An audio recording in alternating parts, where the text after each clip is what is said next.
Hi, everyone, and welcome back to the Kristan Hawkins Show. This week, we are discussing the importance of having pro-life representation at the Department of Health and Human Services and how we can help RFK Jr. make America healthy again, as well as a pro-life take on the recent U.S. versus Skrmetti case.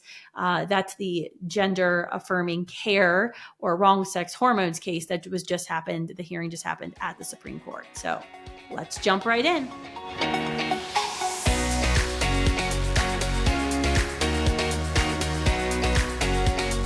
When asked recently on an NBC interview, President Trump was asked to comment about whether or not he would change his view on restricting abortion access. And it's pretty interesting, his quote, because if you look at this quote with Kristen Welker on Meet the Press, he kind of said, I think I'm going to stay with what I've been saying for the past 2 years, and the answer is no, end quote. But then he started doing his Trump thing of like rambling. He said, quote, I mean, things change. I think they change. I hate to go on shows like Joe Biden, quote, I'm not going to give my son a pardon. I will not under any circumstances give him a pardon, end quote. I watched this and I always knew he was going to give them a pardon. So I don't like putting myself in a position like that. So things do change, but I don't think they're going to change at all. That is the quote from President Trump this weekend on Meet the Press. What does this mean for the pro-life movement, you might ask yourself? I think it means we have an opportunity to change President Trump's mind when it comes to chemical abortion pills. Why? Because things have changed, and he needs to be briefed on what chemical abortion pills are really doing to American women, babies, and our drinking water. So I actually think this is a sign of positivity for the pro-life movement as we head into his new administration and his inauguration in January. There's so much that I would argue politicians, political leaders don't even understand about chemical abortion. They don't understand what 3 Democratic presidents did to help their friends in big pharma, big abortion pharma. And so I can't wait to give President Trump the new information he needs to act on this. And this is what we've been talking about, Students for Life and Students for Life Action, for a number of months. In fact, I will tell you from my conversations with my friends in the conservative political arena, there's so much they don't understand about abortion, Planned Parenthood, and chemical abortion. It's actually quite shocking. I was texting with a friend who's very close with President Trump recently, who really didn't even understand how much money Planned Parenthood was getting from the federal government. And this is somebody who you would know, who talks eloquently against abortion, but still the information hasn't made the leap from the pro-life movement to the broader conservative movement. So I am more than happy, President Trump, to give you the new information you need to make that change in your mind happen. But so, like I said, this is great news for us in the pro-life movement. We've already seen positive movement with Elon Musk and Vivek Ramaswamy and Doge, their Wall Street Journal op-ed directly citing Planned Parenthood as one of the wasteful spending habits of the federal government. The fact that they were just up on Capitol Hill talking about this is a very good sign that they mean business. I think Senator Joni Ernst is going to introduce an act of just going to start government spending cuts, which, I mean, one would logically question, like, why didn't you introduce this bill years ago? Why are you waiting until now? But, whatever, Washington is Washington. However, I would say, and I had an op-ed last week at the Federalist saying this, so you can go there and read it more eloquently. But I would say that in order to achieve some of these goals that President Trump has laid out, particularly when it means cutting wasteful spending, when it comes to going against big pharma to make America healthy again, I think President Trump is going to need staff at these federal agencies that both get his vision, but then also have the practical real world experience. This is nowhere more necessary than at my former employer at the Department of Health and Human Services. Pro-life personnel is absolutely mission critical to not only achieving our goals in the pro-life movement, but achieving President Trump and his administration's broader goals. This is massive. HHS is a massive bureaucracy. A Kaiser report said out of the $4.5 trillion the U.S. spent on health in 2022, the federal government was responsible for spending a third of that through Health and Human Services. That all comes from HHS, Medicaid, Medicare, and NIH, FDA, all of that is under the purview of the Secretary of Health and Human Services, who presumably will be Robert F. Kennedy Jr., who, not any fault of his own, has never served in the bureaucracy of Washington, D.C. That is a lot of money. That's a lot of people. That's particularly a lot of people who, as bureaucrats, so people who do not leave the department based on who is president, those people, that's a lot of people that can get in the way, that could really stop or gum up President Trump's agenda. This is why it's critical. This is why, folks like Roger Severino, who served for President Trump, served him for his first administration at HHS, folks like that. So critical for the new Trump administration to reappoint as undersecretaries, as leaders of these government agencies, because they will know, quote, where the bodies are buried when it comes to all of the different ways abortion funding is kind of interwoven at HHS. I mean, abortion funding is a cancer in our federal government. At HHS, guys, you have to think of it this way: is the cancer is not only there, it has spread throughout the lymph nodes. It is everywhere. It's hidden. It's in these little departments that no one even knows what they do. It's because of this one political appointee who then left, the previous administration, but now the bureaucrats are keeping it hidden. It's all in there. And so just appointing RFK Jr. and saying, I want to get this done, I have this vision to make America healthy again, that is dramatically different than having the right people in place who can actually carry out the vision. I mean, it's very similar to think about Students for Life. Students for Life isn't just Kristan Hawkins. It's over 100 individuals, men and women, who've sacrificed to join me in this mission. And when we talk about getting things done at Students for Life, starting Students for Life groups on college and high school campuses, we want to have a pro-life group on every four-year college campus in America in the next 5 years. That's not going to be just Kristan Hawkins sitting at her computer or individually visiting every school herself. I physically can't do it. As much as I've tried, there's not enough time today, and I still can't figure out a way to biolocate, right? I need other people who can take my vision, my goals, and enact those things. That's part of my role as a leader of Students for Life, is finding people who can successfully enact the vision I have, and then finding people to fund it. It's a whole different problem. And then telling everybody about our vision so others can join us, right? That's what needs to happen at HHS. That's a lot of money. I mean, we're talking trillions of dollars here that's being spent from you and I's taxpayer funds. And there's folks that have been there at HHS, particularly for 20, 30, 40 years, working in these jobs, who have this information. So I think, while I strongly disagree, and I've said it once, and I've said it again, and I'll say it again, I strongly disagree with some of President Trump's statements of late, since April, that he believes abortion isn't a federal issue, it's just a state issue. I strongly disagree with that.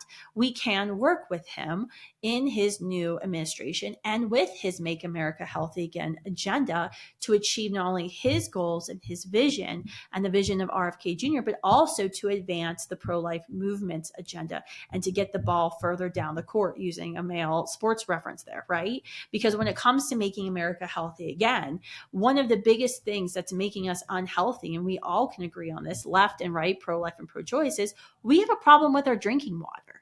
The EPA has talked about this over and over again with forever chemicals in our drinking water. Chemical abortion pills, we know and have proven, and there'll be a big, press statement coming out soon when we have some published results, but we know chemical abortions are actually polluting our drinking water. So it doesn't matter if you're pro-life or pro-choice. It doesn't matter if you like abortion, don't like abortion. I don't think anyone wants to be drinking chemical abortion pills in their drinking water, but yet that's what we're doing. So if we want to be serious, President Trump and your new administration, about making America healthy again, let's start with achieving crystal clear drinking water, which you said over and over again was something you wanted to see.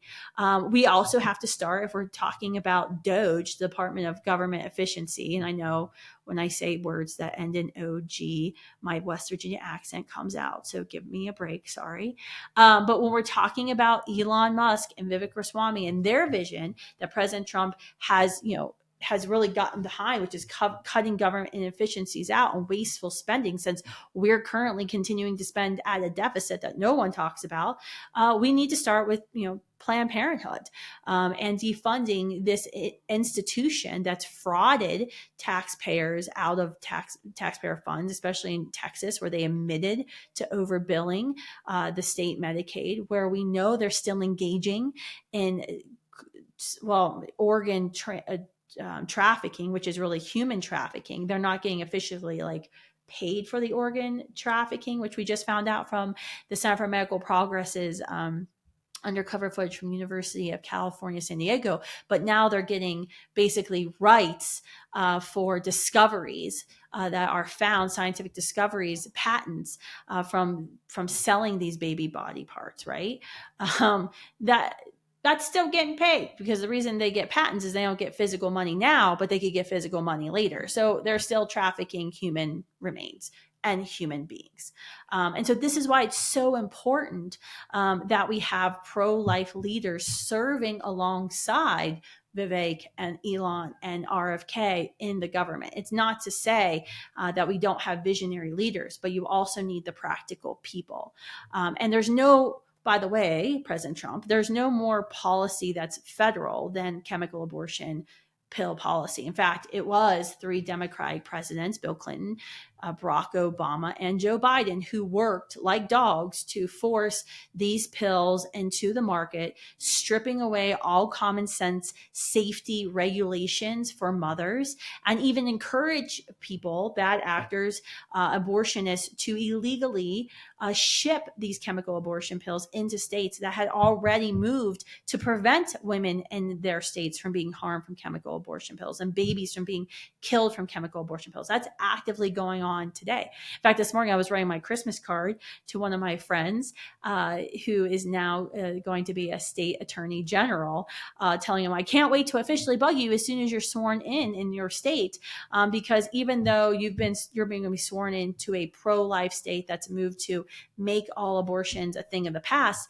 chemical abortion pills are still illegally flowing in your state. I literally put that on the back of the Christmas card.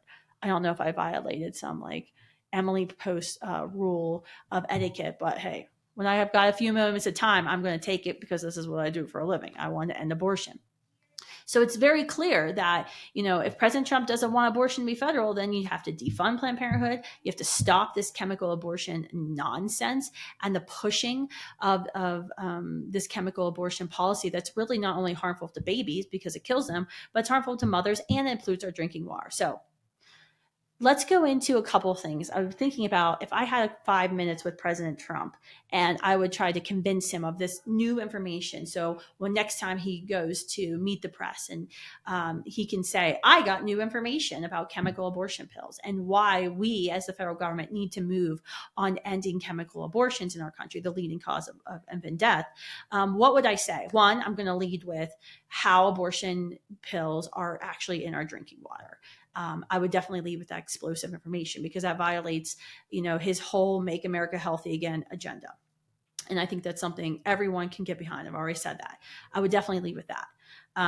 I would also then lead with all of these stories coming out about sex abusers getting chemical abortion pills, and then unbeknownst to their girlfriend or their victim, they are inducing abortions and killing children.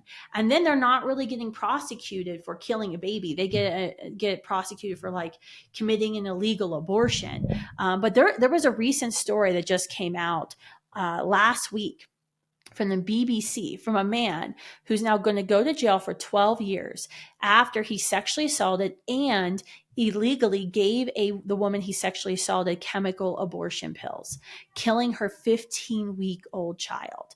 This guy got the pills illegally because he had a friend who posed as a mother in need who needed an abortion. She had a phone consultation with a doctor in Great Britain, and the London clinic just sent her the medication. No questions asked. It's haven't you heard this from me all the time? This is a problem. She didn't have to prove anything, even that she was pregnant. All she did is said, I'm pregnant, I need chemical abortion pills, and probably gave a made-up date of when she thought she conceived. He got these pills from the friend, who, by the way, the friend should be prosecuted too, and then used them. He gave the victim, his victim, one of the pills in a drink. And then I think from the article, the police article isn't completely clear, but I think he probably slipped the second pill into her vagina during a sexual assault. And he killed her baby. Within hours, the baby was dead. And it was interesting when I read the BBC article, they referred to it as a miscarriage. No, it was an abortion. The fact that anyone can get these pills over the phone, or in some of the cases we're seeing via email from midwives in Mexico, that just opens up this whole industry to abuse. But this isn't like the first time this has happened, like, oh, this is a new information. This isn't. A year ago, there was a story in Washington State where a nurse practitioner in Seattle was charged with assault and rape after, once again, he inserted a chemical abortion pill into the vagina of his girlfriend during sex, making her bleed, killing her baby. By the way, he was already married, which is why he wanted to cover up his baby that he had conceived, this child that he had helped create through his affair. In Nebraska in 2021, a high school security guard was also accused of sexually abusing a 15-year-old student who became pregnant. He obtained chemical abortion pills by posing as her father at Planned Parenthood. 2014, a man tricked his girlfriend into taking an abortion pill at 7 weeks pregnant. He obtained the pills by forging the signature of his father, who was a fertility doctor, on a prescription pad, and swapped out the pills in her antibiotic bottle. These are just like a few of the stories that took us like 5 seconds to gather on Google. And there's actually even more. I remember there was one in Ohio not too long ago as well. If you want to make healthcare about making people healthy again, there's a lot we can talk about. But one of the things that's certainly not making America healthy is chemical abortion pills. It kills babies, it's harming women, it leads to injury, infertility, and death, is a tool of sex abusers and rapists, and it's polluting our drinking water. So President Trump, if you're tuning in to the Kristan Hawkins Show, which you should be, by the way, there is my case to you, and I'm happy to work with you to achieve this goal. All right, everyone, I'm going to talk about the second big news item, the U.S. versus Skrmett Supreme Court hearing that happened last week in Washington, D.C. Now, this was the Supreme Court hearing oral arguments, a Tennessee case about access to gender transition procedure for minors. So our very own Savannah Dietrich, our Students for Life lobbyist, was on the ground right outside the court with some lovely individuals. So this case is really important because the United States government is teaming up with groups like the ACLU, Planned Parenthood, and others, just exactly what you want your taxpayer dollars to sue the state of Tennessee, because the state of Tennessee has moved to ban child mutilation through chemical or bodily castration. So it's a big deal. The left was all up in arms. I believe there was somebody on national TV last week arguing that children at 2 years old know if they're transgender or not, which is crazy. If the Supreme Court in June, most likely, rules in favor of the state of Tennessee, this will set a huge precedent for other state legislators that they can do the same, that they can move to say, no, minors cannot have access to chemical or surgical castration. That is a step too far, which, by the way, isn't out of line with the rest of the world. Like, Great Britain, very left. We're always usually to the right of things that's happening in Great Britain. They've actually moved in the past number of years on chemical abortion and chemical castration of children. They've actually moved to right. They're backing off of their extreme policies because of things that we're seeing, because of, like the story from the BBC of the man getting chemical abortion pills and killing a child because they didn't have to prove that the woman who got the pills was even pregnant or even wanted to have the abortion. There's a similar number of cases that are happening in Great Britain with children who were chemically castrated, talking about, wait a minute, I wasn't fully understanding what was happening, or I regret my decision. So Great Britain's actually moving right to this issue while we're now suddenly moving left. It's crazy. Many people were out in front of the Supreme Court arguing in favor of the state of Tennessee's laws to protect children from sterilization and mutilation. I think many of you probably saw Matt Walsh was out there, detransitioner Chloe Cole was out there. There's a great clip of Chloe on Fox News talking about it. So let's watch that real quick. Children, they can't consent to things like sex or buying alcohol or cigarettes. They can't vote. They can't enter into legally binding contracts under the age of 18. So to allow them to make a decision that will affect not only the entire course of their development physically, psychologically, and reproductively is completely ridiculous. Chloe, you're right. This is completely ridiculous. As a parent, you know, I've had kids that for years thought that they were a dinosaur. I had a kid for 6 months who referred to himself as Cookie Monster. Like, did Bear, my son, who thought he was Cookie Monster for 6 months of his life at like 5 years old, did he have the right to transition to become Cookie Monster and like tell me that I would have to pay for him to, I don't know, tattoo all of his skin blue to be like Cookie Monster? No, we would all agree like that's crazy. On the flip side of this, though, I want to watch a soundbite that went viral from Justice Ketanji Brown Jackson. You know, the woman who, when she was being confirmed for the most prestigious job in the country, didn't know what a woman was because she wasn't a biologist. Yeah, let's listen to this. That was sort of like the starting point. The question was whether it was discriminatory because it applied to both races and it wasn't, you know, necessarily invidious or whatever. But, you know, as I read the statute here, the case here, you know, the court starts off by saying that Virginia is now one of 16 states which prohibit and punish marriages on the basis of racial classifications. And when you look at the structure of that law, it looks in terms of, you can't do something that is inconsistent with your own characteristics. It's sort of the same thing. So it's interesting to me that we now have this different argument, and I wonder whether Virginia could have gotten away with what they did here by just making a classification argument the way that Tennessee is in this case. Yes, I think that's exactly right, that there is absolutely a parallel between any law that says you can't act inconsistent with a protected characteristic and in all other contexts. So this is a woman who sits on the U.S. Supreme Court, just so you're aware, arguing that a ban on interracial marriage of two adults who want to engage in sexual intercourse, get married, love each other, that a ban on that love is the same as a ban on telling minors who their brains aren't fully developed. Women's like 21, men's like 25. Sorry, men, you're always behind us, women. That minors who don't even have a fully developed brain saying that they want to be a member of the opposite sex and have sex changes to look like how they feel, that is the same thing. Someone who is born black didn't change their skin color to be black. They're born black. They're born brown. I'm born with more, I don't know, I wish it was olive tones like my husband, but I'm more with a pink tone. That is how you were born. That is entirely different from someone who is saying, I think at 5 years old, I want to be Cookie Monster, or that I'm a girl or I'm a boy, even though I'm not. Entirely different. Can't believe I even had to listen to that. As you can see, I am definitely passionate about protecting kids in many different stages of life. But you might be thinking, why would a pro-life leader or organization be there supporting ending transgender, cross-sex, wrong-sex hormone treatment for minors? Why would we care in the pro-life movement? I think it's very simple. The parallels are very simple here. The abortion industry is targeting innocent children through wrong sex hormone treatment, just like how they target them through abortion. In fact, if you look back at the founding of Planned Parenthood and Margaret Sanger, her goal for founding Planned Parenthood, Margaret Sanger actually was an advocate for abortion. She was actually against abortion, spoke out against it at one point on a TV interview I saw in the 50s.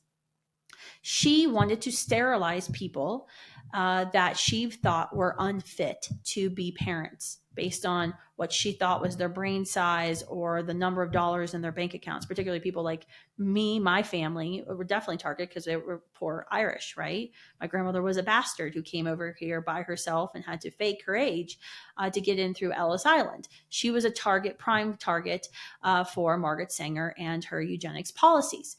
When you think about abortion versus wrong sex hormone therapy actually accomplishes Margaret Sanger's vision a whole lot better than abortion, because wrong sex hormone therapy, when administered to children, does sterilize them. That is exactly what Margaret Sanger wanted to do, was sterilize the unfit masses.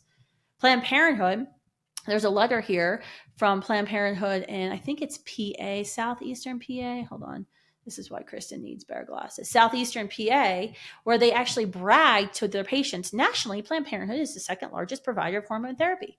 Of course they would be. They're losing money on abortion every year. We saw from the CDC data that came out in November that abortion rates are down. They were down before Dobbs and now dramatically down after, with the changing tide of abortions in the country moving to chemical abortion and people just shipping drugs to anyone from their basement in New York to a house in Idaho or Missouri. They're losing money that way because abortions are becoming decentralized. They're becoming, not back alley abortions, basement abortions and bathroom abortions. They're losing money on that. They had to come up with a new way to make money. This is what Planned Parenthood does.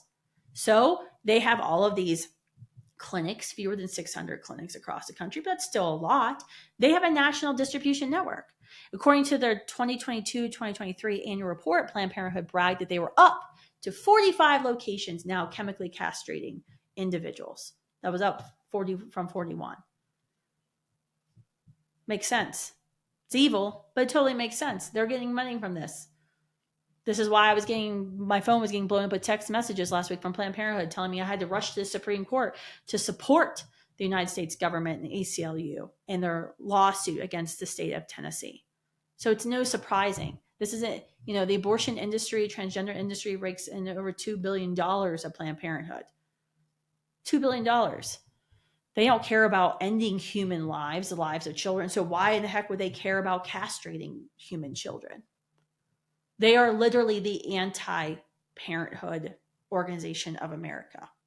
There's nothing no pro-parenthood stuff at Planned Parenthood going on. They don't want there to be families. They don't want there to be more children. They are still seeped in this 1960s, 1970s lie and myth that there was going to be an overpopulation bust, which Elon Musk keeps tweeting about, how this is the biggest, challenge our entire world, our entire civilization faces, is that we are in a dramatic population decline.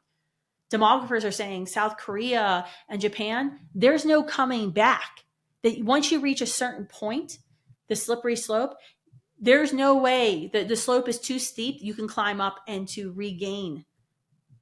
That they are done. That the Japanese and South Korean culture is done.